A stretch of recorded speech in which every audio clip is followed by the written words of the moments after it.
Welcome back. Now to the story of one brave Kenyan who is keeping the country's flag flying high right on the edges of the U.S. capital, Washington, D.C. Kevin Onyona runs the busy Swahili Village restaurant in Ashton, Maryland, serving African delicacies to the world.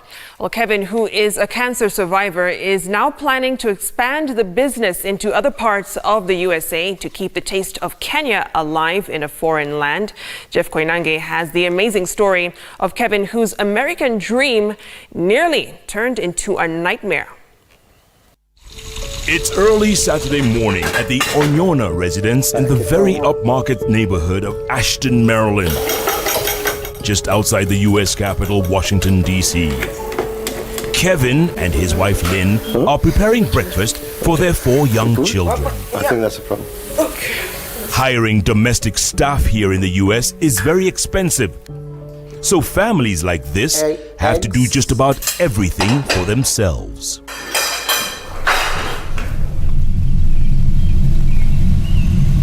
While breakfast is being served, we arrive at the address.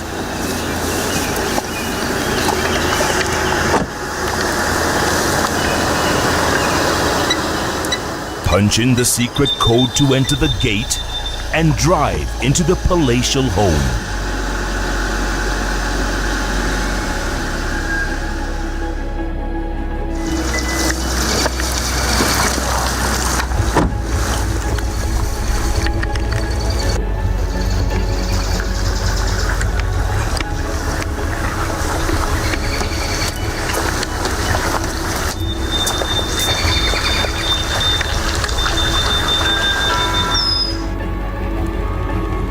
There you are. What's up, brother? Kevin Onyona arrived in the U.S. more than 20 years ago to study. His soon-to-be wife had already been here studying as well. They fell in love soon after and got married here in the U.S. The children followed soon after. That's my wife Lynn. Staggered from the eldest, who's 13, to the youngest, just 1 year old. After graduating from university, Kevin then started working in corporate America, where he was doing quite well at Home Depot, a famous hardware store. After breakfast, it's on to daily chores for Kevin around the house, including cleaning his heated swimming pool, before heading out to what he calls his lifelong passion. But even before he was able to achieve his dream, Kevin was diagnosed with cancer of the nasopharynx, that's the nasal canal, and given only 6 years to live. That was 6 years ago. But more about his battle with cancer later. Kevin's experience at Home Depot had taught him a valuable lesson in life: to never give up and to always chase after his dreams. Which is exactly what he did by teaching himself how to become a chef. And not just any ordinary chef. He wanted to be the best chef. And on top of that, he wanted to own his own restaurant. 2 years ago, he bought what was then a supermarket and converted it into a fine dining restaurant. He named it Swahili Village. And it's the only restaurant in Maryland that caters to the African diaspora and look at how and anyone else who enjoys African food. Leo utatupa chapati ngapi leo? This chicken curry is mine. You cannot find it anywhere else. It is a labor of love for the 52-year-old who clearly enjoys what he does and is passionate about his first love. Okay. Mboga. No, Mama Mboga. Let's call it Mama Mboga. It's like Mama Mboga. By the way, apart from the standard nyama choma and ugali and skuma wiki, That's good. Are you getting hungry? What? Swahili Village was a hit from day one, completely booked from Monday to Monday, with many customers waiting, some for an hour or more, just to get seated. This restaurant was designed by Kenyan architects. Most of what you see here were built by Africans and Kenyans to begin with. And everything you see, we built from the ground up. From diplomats to professionals working in international organizations to students, mostly of African descent, just yearning for a taste of home. I saw you out there waiting for like 30, 45 minutes. Okay. Why? The food. It's authentic. It's what it is. Smells great. It's just Kenyan. And for people who live outside Kenya, the closest to what you get is right here. When you leave home, you have to find home where you've gone. And that includes making new friends, but also taking a bit of what you remember so that you don't feel that emptiness. So that means when I speak to a guy like you, I eat some skuma wiki, I forget for a few minutes that I'm not with my mom back home, right? 10 months into his new venture, though, disaster struck. Boom, there's a fire.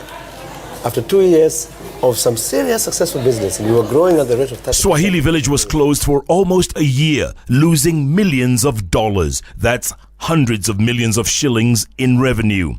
And Kevin still had a loan to pay. And so the fire was so bad, Jeff, thank God it didn't hurt anybody. It happened at 5 o'clock in the morning. And ravaged the entire kitchen, as you see it. I just built that brand new.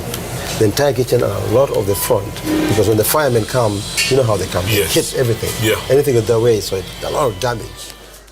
But he refused to quit, and he slowly embarked on rebuilding Swahili Village, reopening it nearly a year later, and all the while hoping his clientele would return. And just like that, lovers of African food with an African ambiance returned in droves, up to 1,000 on any given night. Oh my goodness. Perfect ambiance and atmosphere. The food, fantastic. Loved it. Loved the beef, loved the spinach, also loved the communal aspect. And the staff was so good to us, the way that we felt treated like VIPs here. So that was great. I'm home because I've even met with the people from within the village. That is the immediate village where I come from. So I'm very much happy. At least we are interacting with a number of Kenyans. I feel I'm home. But Kevin had already seen a niche in this very competitive market and has already secured a very strategic location in downtown Washington, D.C. and points beyond. Center Street, Newark, New Jersey, across the road from NJ Park. A beautiful brand new building. We have already secured location. The design plans are underway, and I think that's a deliverable by next year. He also says competing with other famous African restaurants like the Ethiopians and West Africans doesn't bother him one bit. Actually, we're going to kill them. We're going to kill them. That restaurant is going to do well.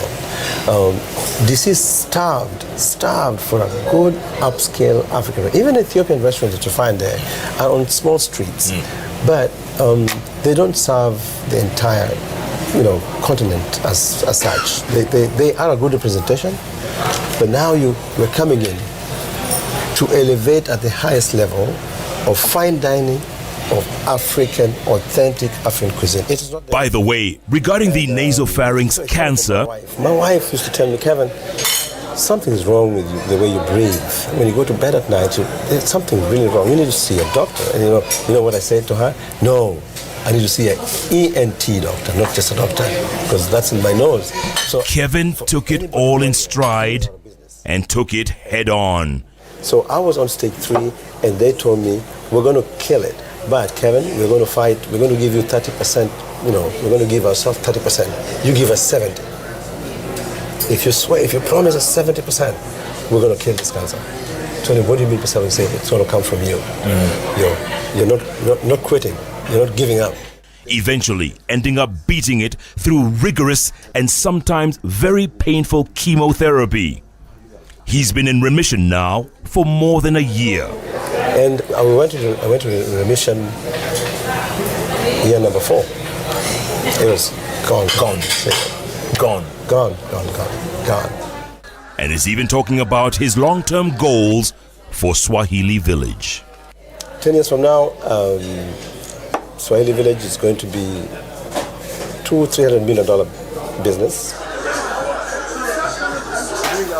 Version of Nyama Choma. Yes, Nyama Choma. This is the story of a Kenyan dream, a dream that almost became a nightmare, but in the end has a happy ending.